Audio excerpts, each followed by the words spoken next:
sanki, tuttuğum ellerde dostluk saklı bağımda. Yürüyüp gittiğim yollar ateşti sanki, tuttuğum ellerde dostluk saklı bağımda. Yürüyüp gittiğim yollar ateşti sanki. Bir volkandı içimizde coşan nehirle, coştukça umutlar hep taşardı sanki. Bir volkandı içimizde coşan nehirle, coştukça umutlar hep taşardı sanki. Ne oldu bize güneşe, neden doğmuyor?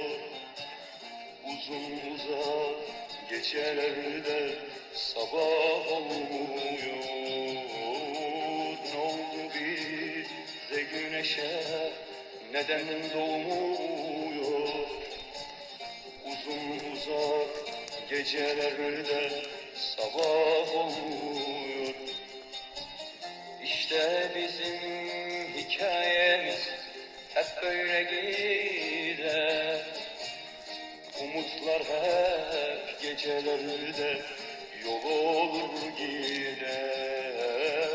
İşte bizim hikayemiz burada biter. Umutlar hep gecelerde yol olur gider. İşte bizim hikayemiz burada biter.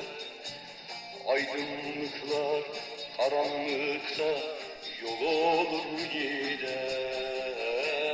İşte bizim hikayemiz burada biter. Umutlar hep gecelerde yol olur gider.